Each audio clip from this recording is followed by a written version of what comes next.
So the PlayStation 5 was revealed in one of the best gaming events in recent memory. They showed a whole range of awesome looking games, and what came as a surprise to me was the fact they showed off the console itself. The reveal of the PlayStation 5 system was exciting and extremely polarizing. It really seems to be that people either love the design or hate it. I was kind of taken back when I first saw it, but the more I see it now, the more I can't wait to buy it. What has also grown on me is the accessories, which match the nice two-tone curved design Sony have gone with. But what was by far the biggest shock of all wasn't the crazy sci-fi design or the somewhat extensive range of accessories shown right away. It was the fact that there are two systems.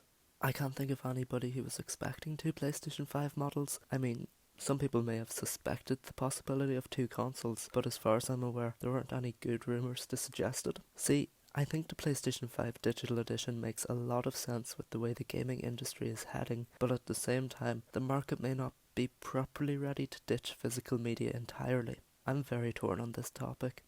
On the one hand, you have the Xbox One S All Digital Edition, Microsoft's stab at the all-digital console market. It can barely be considered a failure because most people saw the price difference and bought the regular One S so they could have more freedom with things like the used game market. On the other hand, you have PC gaming. Now, if you know a thing or two about PC gaming, the vast majority of people get only digital games. For example, I only have one physical PC game. It's 9 years old and it came with a Steam code anyway. And that begs the question, is the console gaming industry ready to go all digital? Personally, I'm not. I love having a physical game that I can resell if I want, but mostly just because I like to have it on my shelf. Actually owning a game gives you more freedom, not to mention digital games tend to be more expensive a lot of the time. So why would you want to buy the PlayStation 5 Digital Edition over the regular PlayStation 5? It'll probably mainly come down to price. If you think about it, it's just a PS5 with a component removed, so its main purpose on the market is bound to be having a more affordable PlayStation 5 to give more people a chance of owning one.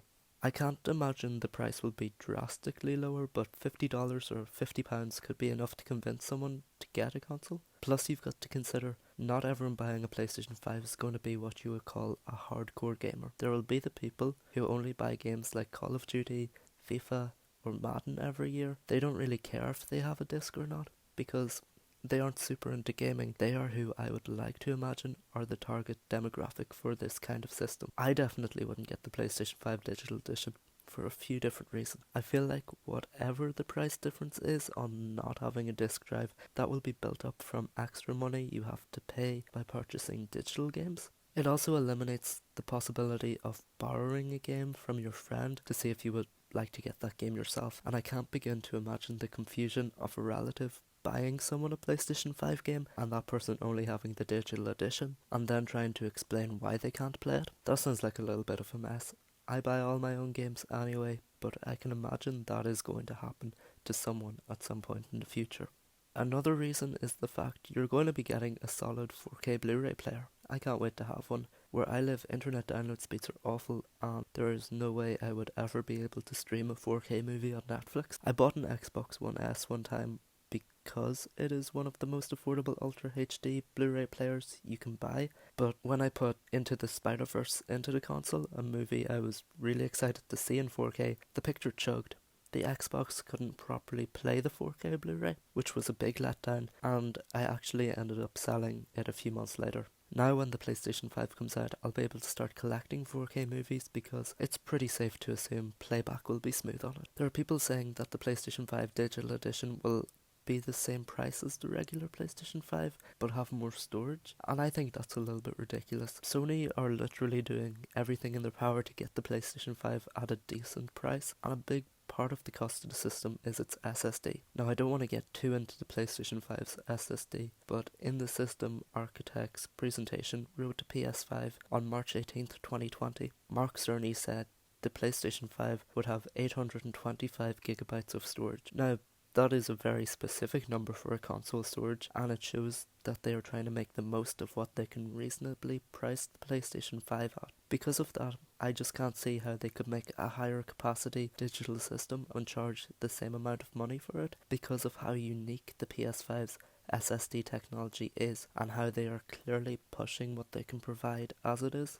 Another thing you have to factor in making that theory a little nonsensical is the fact games install from the disk regardless, so they will be taking up essentially the same amount of space because game disks nowadays are pretty much a key to use the software and aren't really being actively read from the disk. There is speculation that this console is being put on the market to rival Microsoft's Lockhart system, which is rumoured to be an all-digital, considerably weaker entry-level next-generation system. I personally believe that this console and Lockhart are in different leagues because the PlayStation 5 Digital Edition isn't weaker from what we know, it's just missing the disk drive. So while it will probably be cheaper, I doubt it will be as cheap as Lockhart. I have a feeling Microsoft are going to be super competitive with their cheaper system, try to undercut Sony. In saying that, however, Lockhart is rumoured to be a considerably weaker system, so I can't see how it would be in direct competition with the PlayStation 5 Digital Edition.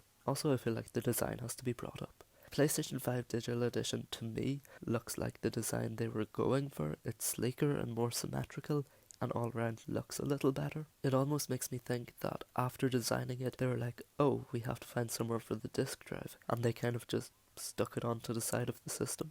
That might not be what happened, but that's what it looks like to me. Almost like the disk drive was an afterthought for the people that designed the thing. I would imagine that most people prefer the more symmetrical design of the PlayStation 5 Digital Edition. While it does objectively look better, I prefer the look of the regular PlayStation 5. There is no doubt that this is the last generation we will get physical games. So enjoy the next 7 years or so of collecting, because going forward we sadly won't get the chance to buy any new physical video games. I feel like there is something precious about physical media, whether it's a game, a movie, a CD, but the medium is certainly dying out. We're moving into a digital future, but we aren't there yet, and that's why I'm going to try and purchase the majority of my PlayStation 5 games on a disc from a store, because I want to support that way of buying games as much as I possibly can. The digital future is inevitable. Any CD I have is because I really love an artist, not because I prefer CDs. My Blu-ray collection is half the size a normal DVD collection would have been not that many years ago. That's why I want to keep buying physical games. They have a purpose, they give you more freedom, and it's nice to actually own something, rather than essentially only having a software license that could go away if Sony decides to drop support sometime in the future.